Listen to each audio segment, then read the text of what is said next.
तो नमस्कार सभी को। आज हम बात करेंगे कक्षा 12 के इतिहास विषय से अध्याय 8 की किसान, जमींदार और राज्य कृषि समाज और मुगल साम्राज्य। इसके अंदर आपके एग्जाम में वस्तुनिष्ठ, रिक्त और लघु के क्वेश्चन पूछे जाएंगे।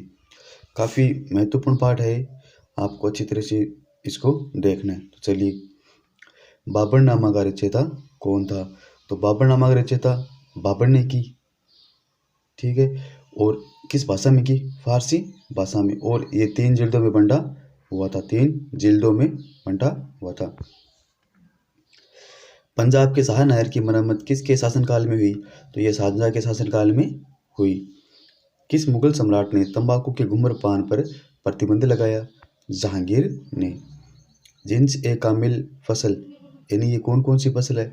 इसमें कपास और गन्ना, ये जिन्स ए कामिल फसल के रूप में जानी जाती है। 17वीं शताब्दी में मारवाड़ में लिखी गई एक पुस्तक में किसकी चर्चा किसानों के रूप में की गई है? राजपूतों की चर्चा किसानों के रूप में की गई है। गांव की पंचायत का मुखिया क्या कहलाता था? मुकद्दम या मंडल। मिरासदार कौन है? तो मिरासदार जो महाराष्ट्र प्रांत के धनी अथवा संपन्न कृषक वर्ग से आते हैं, उनको क्या कहा जाता है? मिरासदार। मनसबदार कौन है? जो मुगल अधिकारी होते हैं, उनको मनसबदार कहा जाता है। इटली का यात्री जोवानी कारेरी भारत कब आया?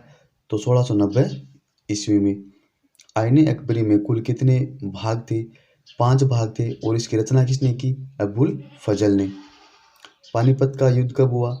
1526 ईस्वी में। इब्राहिम लोदी व बाबर के मध्य। इसके अंदर इब्राहिम लोदी को हराकर बाबर ने मुगल साम्राज्य की नींव रखी थी, या मुगल साम्राज्य की स्थापना की थी। रेयत, यानी रेयत है, इनको किसान भी कहा जाता है, मुजरियान भी कहा जाता है, आसामी कहा जाता है। ठीक है। ये किसानों का क्या है? ये जैसे हमारे हिंदी में पर्यायवाची शब्द होते हैं ना, वैसे क्या है? ये इनके नाम है। यानी इन चारों को क्या है? चारों एक ही है, लेकिन इन चारों को अलग अलग नाम से जाना जाता है। खरीफ की फसल कौन कौन सी है भाई? चावल, बाजरा, मक्का, दालें, ये खरीफ की फसल है। और रबी की फसल देखो, गेहूँ, जौ, चना, मटर, सरसों, ये क्या है? रबी की फसल। भारत में कपास का उत्पादन कहाँ होता था? तो मध्य भारत व दक्कनी पठार से। मुकद्दम का राजकीय कर्मचारी कौन होता था? पटवारी। जंगल के उत्पाद कौन कौन से है? तो इसके अंदर शहद, मधुसोम, लाख, ये क्या है? जंगल के उत्पाद। जमींदारों की समृद्धि का कारण क्या था? उनके पास अपनी विस्तृत व्यक्तिगत जमीन होती थी, जिनसे वो कर वसूलते थे। अमील गुजार कौन होते थे? तो राजस्व वसूल करने वाला अधिकारी अमील गुजार होता था। अकबर ने भूमि का किस 4 भागों में वर्गीकरण किया? पोलज, परोती, चच्चर, बंजर, ये 4 भूमि अकबर ने भूमि का वर्गीकरण किया। चीनी के उत्पादन के लिए कौन सा प्रांत प्रसिद्ध था? बंगाल। आईनी अकबरी को कब पूरा किया गया? 1598 में। और आइन ए दहसाला किसने जारी किया? अकबर ने। परगना से क्या अभिप्राय है? परगना मुगल प्रांतों में एक प्रशासनिक प्रमंडल था। जमींदार कौन थे? जो अपनी जमीन के स्वामी होते थे, उन्हें जमींदार कहा जाता था।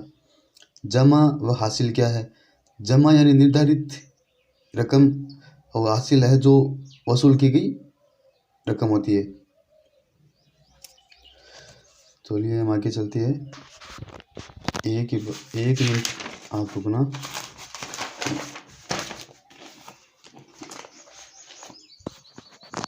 हाँ, तो चलिए आगे देखते हैं। मनसबदारी व्यवस्था क्या है? तो मुगल प्रशासनिक व्यवस्थाओं के शीर्ष पर एक सैनिक नौकरशाही तंत्र था, जिसे मनसबदारी व्यवस्था कहा जाता था। चंडी मंगल कविता के रचयिता कौन है? मुकुंद राम चक्रवर्ती। इनकी भाषा क्या थी? बंगाली।